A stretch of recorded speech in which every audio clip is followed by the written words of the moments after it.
Hello, welcome to Module 3 of Classroom Language Assessment for Teachers of English. In these modules, we aim to investigate real-life language assessment targets.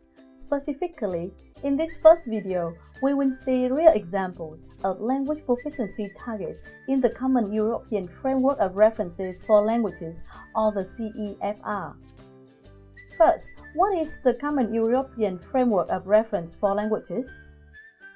This framework is an international standard for describing language proficiency and is used in learning, teaching, and assessment. To understand basically how the framework can be used in language assessment, please watch this video from the British Council. In the CEFR, the levels are described in 3 tiers: basic, independent, and proficient. Each of these tiers has 2 levels, making a scale of 6 levels in all. The CEFR describes what a person can do in a language as they progress from the lowest level to the highest.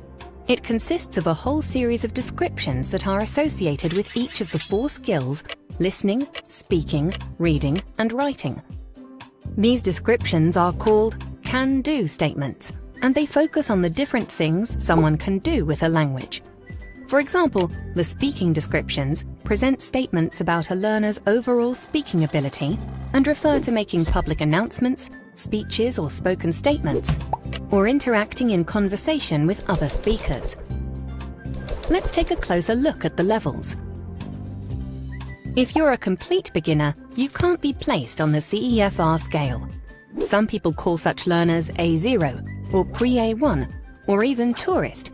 But since these learners are likely to be quite different, with different interests and different ideas of what's important, this stage can't be described in any systematic or meaningful way. At level A1, a person can understand and use basic phrases relating to everyday life. They can do simple things like introducing themselves to people and can ask and answer questions about things, such as where they live or people they know. The next level is A2.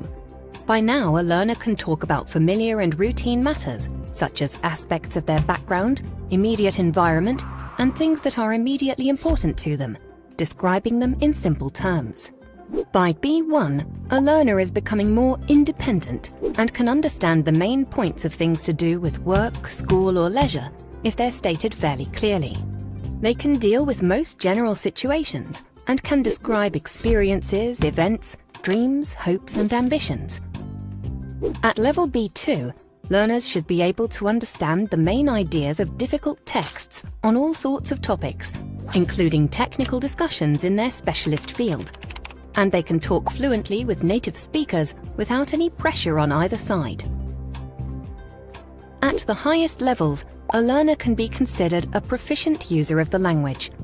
At C1, they can use the language effectively for all social, academic, and professional purposes, while at C2, they can easily understand virtually everything they hear or read and can speak and write as well as anybody.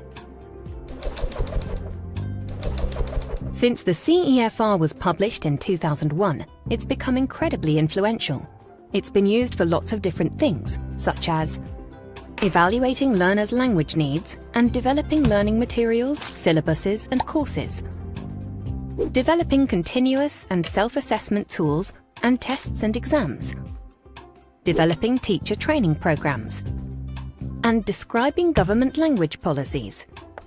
All major international tests claim a link between the scores they report and the CEFR, and so do all major textbooks, language syllabuses, and language programs. Its influence has spread outside of Europe to countries right across the world, so that now it is recognized internationally. The main value of the CEFR has been that it gives us a common language to describe proficiency levels. Even if my interpretation of what a B1 speaker can do with the language is a little different to yours, the differences are generally quite small. Communicative language competence in the CEFR has been described to include 3 components: linguistic competence, social linguistic competence, and pragmatic competence. These 3 competencies are further clarified in each level of language competence in the CEFR. Compared to Bachman theoretical models, this model does not include strategic competence. The CEFR has 6 levels of language proficiency, with A1 and A2 the levels for basic users, B1 and B2 for independent users, and C1 and C2 for proficient users. To understand the general terms of basic, independent, and proficient, we need to look at specific language skills. In CEFR introduction materials, you can see hundreds of tables which describe student-specific level of performance in 4 major language skills. In Module 2, we have learned that an assessment target often includes the content, the performance, and the performance conditions. We are going to see now the targets for learning, teaching, and assessment in the CEFR can demonstrate these components. In listening assessment, in the sub-skill of listening as a member of a live audience, there are 4 targets from B1 to C2. At the lowest level, B1, students are expected to perform at the level of following. The contents for B1 target in this skill is a lecture or a talk in one's own field, or short talks on familiar topics. The condition of performance is the subject matter is familiar, and the presentation straightforward and clearly structured, and these are articulated in standard speech. In contrast, to describe students with C1 levels, the verb to use for the performance level is increased to following with ease, and the content of the target is more complicated, most lectures and debates. This is one example of the target of reading for information and arguments. You can see a range of different performance levels from low to high. In A2, the performance level is get an idea. In B2, the level is increased to be identify the main conclusion. And in C1, the performance level is understand in detail. The contents in different reading targets also differ greatly. In A2, the type of text students have to read is simpler informational materials and short, simple descriptions, especially those with visual support.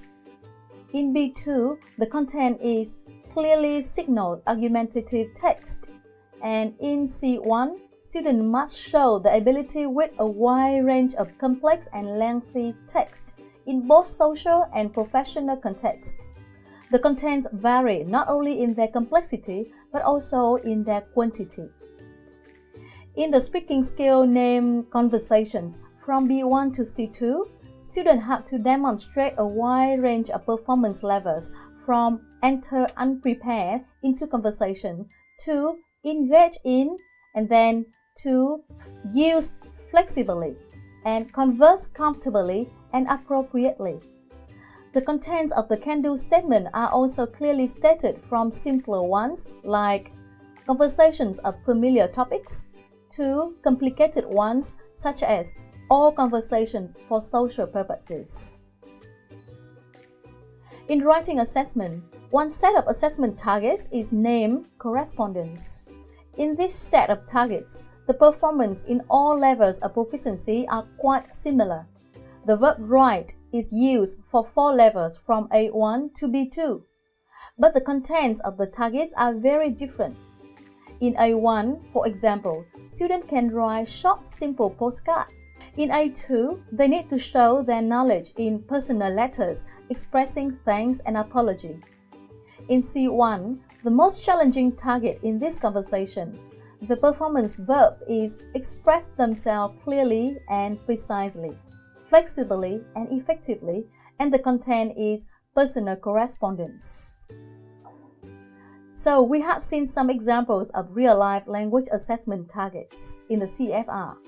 I hope you find the example useful for you to understand language assessment targets. Thank you for watching.